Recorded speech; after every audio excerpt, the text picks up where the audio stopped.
Hey guys, showing a Chris Reeves large Sebenza 21 Insingo. And I'm going to have to keep the video semi-brief because I'm running out of battery already, but that'll help me try and hopefully collect my thoughts. So I've had this knife for a few months now, so this really isn't an initial impressions. It's not really a full review. I'm sure most everybody is familiar with Chris Reeve knives by now, if you're even decently new to the hobby. They're kind of considered the pinnacle of frame locks as far as production knives. And that's mainly because of their incredibly high tolerances that they're made to and the precision.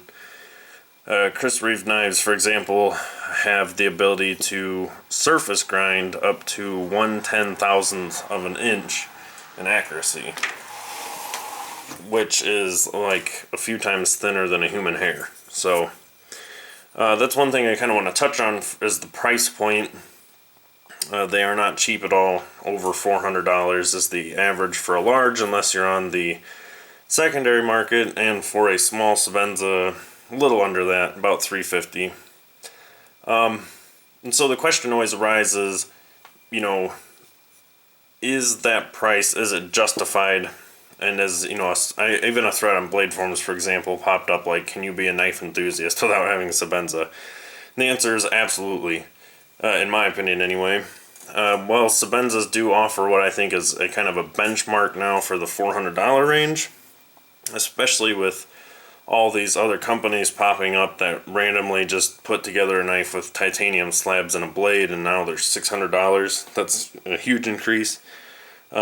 So they kind of are the benchmark in that sense. I don't think it's a necessity to have in your collection.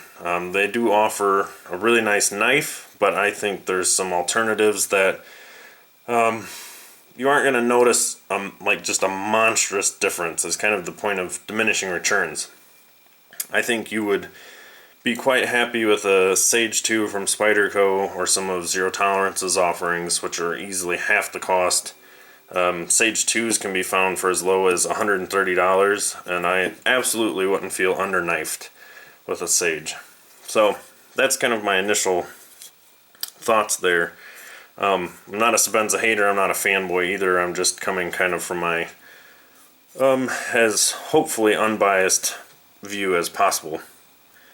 So we have the titanium slabs, and it's a frame lock, obviously.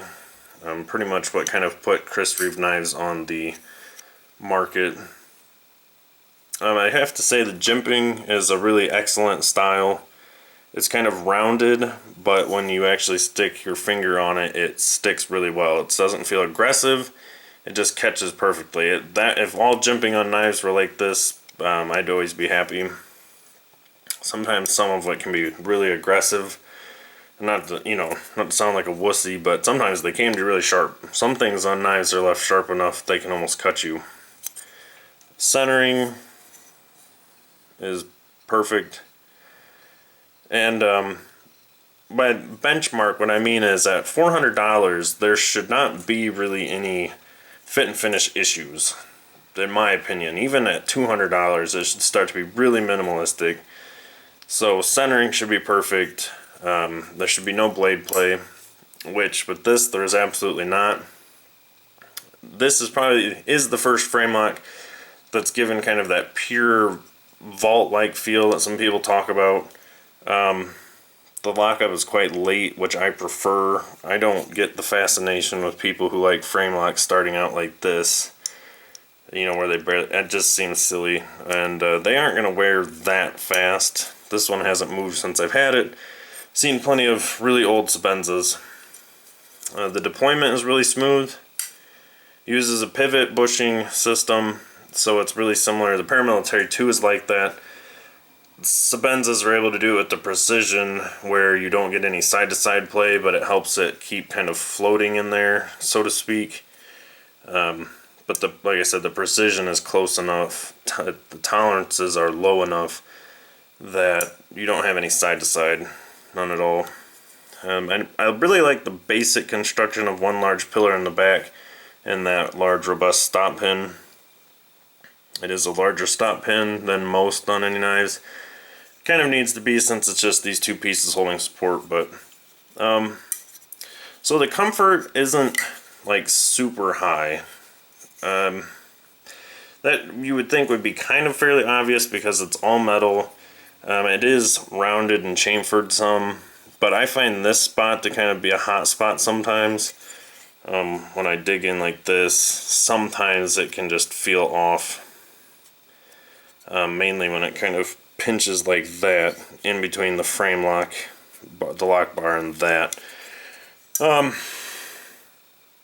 it's not a knife that you're going to be doing a ton of really hard pressure work. It's not really, I don't think, designed around that. The hollow grind blade doesn't lend itself to really deep, hard tasks.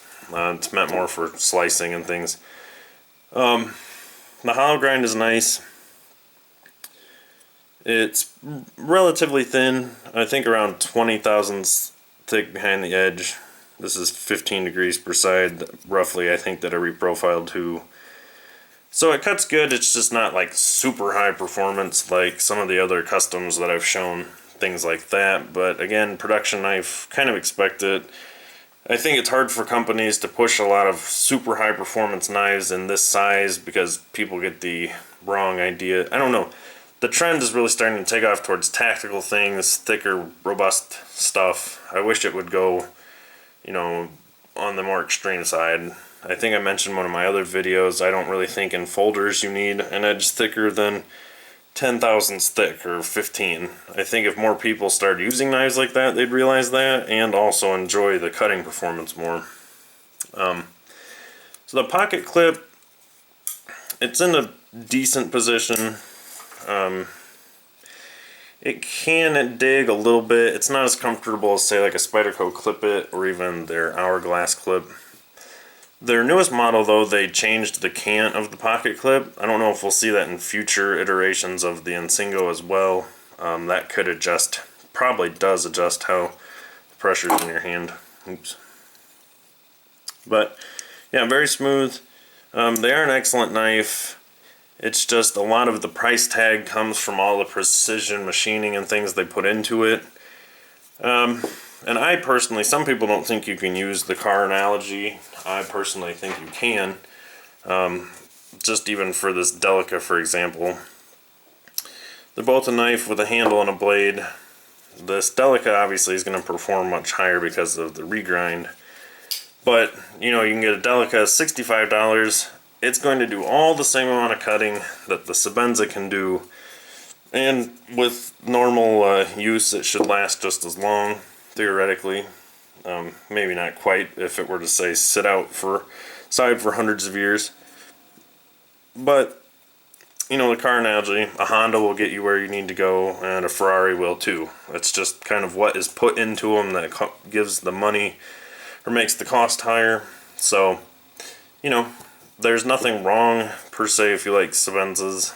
I don't think they're the pinnacle, be-all, end-all knife. Like, sometimes they can be given the title, but I think they're a good benchmark.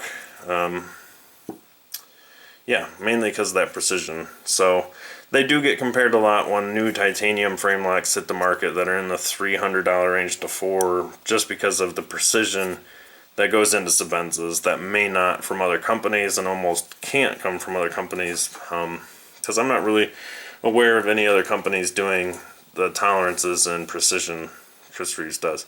Sorry if my thoughts aren't completely coherent, but anyway, so yep, that's my thoughts on that. Not a necessity, just kind of a, I don't know, a big part. You hear a lot about them, so I got one kind of to benchmark other things to, and yeah, I like it, I carry it. It's not the be-all end-all, but I do like it, and if you happen to have extra money and want to try one, that's your prerogative. I wouldn't say do it, I wouldn't say don't do it. It's up to you. So, thanks for always watching, guys, and I will see you in the next video.